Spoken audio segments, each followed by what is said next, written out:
Bonjour et bienvenue, voici notre tour d'horizon économique, géopolitique, énergétique et boursier. Nous sommes le lundi 27 mai. Pour comprendre comment tourne la planète finance, c'est sur l'inforruptible et nulle part ailleurs. Et l'épisode du jour va s'intituler Minimalisme. Alors oui, vous avez remarqué, le décor a changé. Il est assez minimaliste. Je suis actuellement en déplacement dans la cité des Sacres, c'est-à-dire à Reims. J'aurais pu mettre quelques bouteilles de champagne par derrière. Ça n'aurait pas été forcément très sérieux, surtout que je vais vous parler du minimalisme. Et on va commencer d'abord par les volumes du CAC 40, puisqu'au bout de 6 heures de cotation, on n'a toujours pas dépassé le demi-milliard d'échanges à Paris.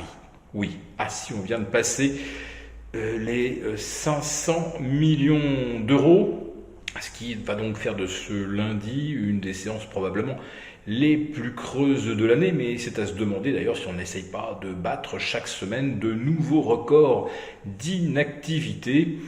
Aujourd'hui, on s'exclame presque lorsque l'on dépasse les 2,5 milliards de volume, quand les années précédentes, à 2,5 milliards, c'était soit le 15 août, soit la demi-séance du 25 décembre. Aujourd'hui, c'est devenu quasiment du quotidien. Mais ça n'empêche pas le CAC 40 de bien se comporter, de gagner aujourd'hui 0,2% et de refranchir donc le cap des 8100. Mais cette bonne tenue du marché parisien, ce n'est rien en regard de ce que nous observons à Wall Street depuis maintenant presque 5 semaines, avec une progression de plus de 10% du S&P, qui a battu un nouveau record de clôture vendredi soir, ainsi que le Nasdaq, et qui vont peut-être en battre un nouveau aujourd'hui. Allez, on attend les indices US quasiment à l'équilibre. Alors ça peut paraître évidemment assez inintéressant, mais en fait ils ne vont rien lâcher de ce qu'ils ont gagné la semaine précédente. Et ça fait 5 semaines que les indices US progressent inexorablement, alors qu'on est toujours au point mort, et on est donc dans l'hypothèse minimaliste sur les baisses de taux, puisqu'on devrait en compter 2 maximum, voire peut-être une seule. En tout cas, vendredi soir, ce n'était plus très clair pour Wall Street. Après les chiffres des ventes de détail et du moral des ménages américains, on est toujours sur des hypothèses de croissance soutenue, et donc on ne voit pas pourquoi la Fed se précipiterait évidemment pour baisser les taux, et ces derniers messages ont été justement pour nous inciter à nous montrer patients.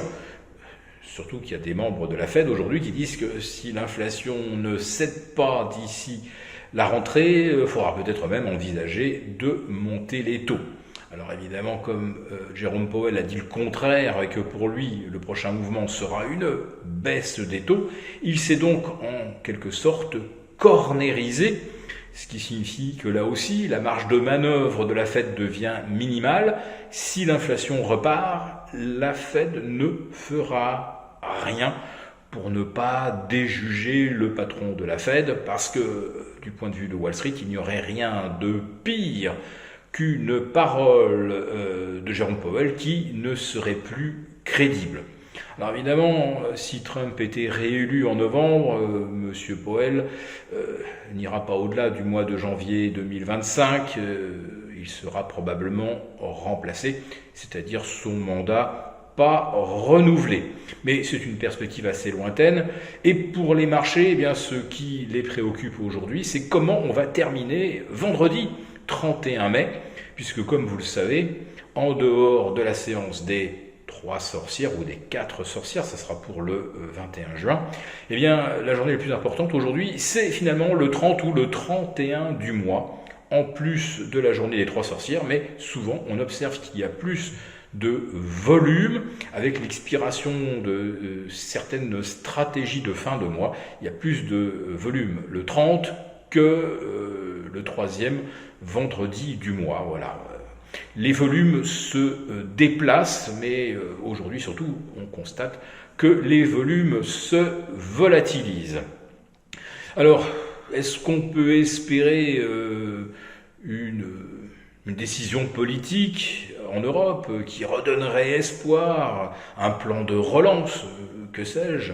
Aux États-Unis, c'est 200 milliards de dettes de plus par mois. Eh bien, en Europe, on est dans la logique exactement inverse. On voudrait réduire chaque mois le montant des dettes.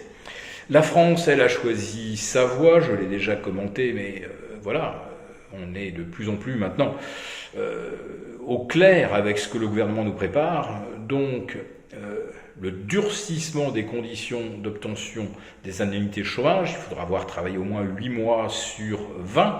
Pour un jeune qui débute et qui va être par exemple saisonnier, les saisons par exemple l'hiver sont de plus en plus courtes, la faute au manque de neige. C'est rare de faire plus de 4 mois et demi ou 5 mois en station. Or maintenant il faudra avoir travaillé 6 mois.